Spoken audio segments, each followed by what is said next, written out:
Welcome to snacks organics. வெந்தயக்கீரை மார்க்கெட்டில் கிடச்சிது, வாங்கியிருந்தேன். அது கட்டை எடுத்தேன் ஒரு வீடியோ, அது எப்படியோ மிஸ் ஆகிடுது. அதை பொடி பொடி இலையாக இருக்கும், நீங்கள் ஆஞ்சிட்டு க்ளீன் பண்ணிடுங்க.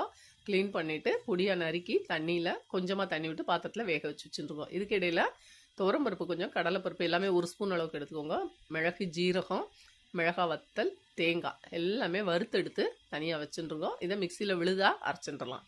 இதை அரைச்சி விட்ட கூட்டு தான் பண்ண போகிறோம். வெந்தயக்கீரையா ரொம்ப ரொம்ப சூப்பராக இருக்கும், பார்த்துக்கோங்க. சாதத்தில் பிசைஞ்சு சாப்பிட்றதுக்கும் வச்சுக்கலாம், தட்டில் தொட்டுண்டும் சாப்பிட்லாம். நம்ம சப்போட்டா சாதம் வேறு சாம்பார் வச்சுட்டு இதை தொட்டுண்டும் சாப்பிட்லாம். இல்லை இதை பிசைஞ்சுட்டு நல்லெண்ணெய் விட்டுட்டு சாதத்தில் பிசைஞ்சு சாப்பிட்டா ரொம்ப ரொம்ப சூப்பராக இருக்கும். குழந்தைகளுக்கெல்லாம் சேர்க்க வேண்டிய ஒரு கீரை. வாரத்தில் ஒரு 3 நாளாவது கீரை சாப்பிடணும். ஒரே கீரையாக சாப்பிடாம வெரைட்டியாக சாப்பிட்டா நல்லது. எந்த கீரையை ஒரே மாதிரி பண்ணாலும் குழந்தைகள் கஷ்டப்படுவா இல்லையா? ஸோ இந்த மாதிரி பண்ணி பாருங்க. இது ரொம்ப கசப்பாக இருக்குன்னு நீங்கள் ஃபீல் பண்ணால் ஒரே ஒரு சின்ன துண்டு வெல்லம் போட்டுக்கலாம். பட் நான் வெல்லம்லாம் சேர்க்கறது இல்லை.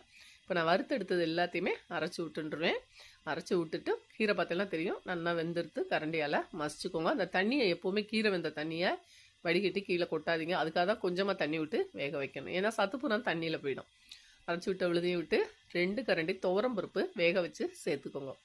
சேர்த்துண்டு சூப்பராக துவரம்பருப்பு ரொம்ப கையை விட்டு கரைச்செல்லாம் போடாதீங்க. இப்படி அந்த துவரம்பருப்பு இருக்கிறது தெரியணும், வெந்திருக்கணும். ஆனால் அதை கரைக்க வேண்டாம். அப்புறம் வேணுங்கிற அளவுக்கு உப்பும் போட்டு கொதிக்க விட்டுட்டு மஞ்சப்பொடி லைட்டாக ஒரு கலருக்காக போட்டுட்டு கடுகு, உளுந்தம்பருப்பு எல்லாம் தாளித்து கொட்டிட்டு ஜீரகம் இல்லைன்னா ஒரு அருமையான வெந்தயக்கீரை அரைச்சி விட்ட கூட்டு ரெடி. சாதத்துக்கு பிசைஞ்சு சாப்பிடலாம், தொட்டுண்டு சாப்பிடலாம்.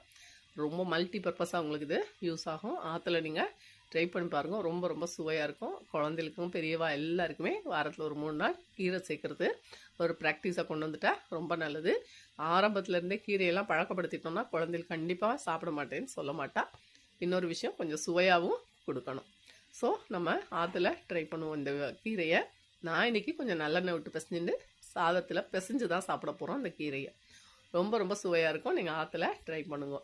செஞ்சுட்டு எனக்கு கமெண்ட்ஸ் போடுங்க. ஒரே மாதிரி பேட்டர்னில் சமைக்காமல் வித்தியாசமாக சமைக்கும்போது சுவையும் அதிகம், சாப்பிட்றவாளும் அதிகம். தேங்க்யூ.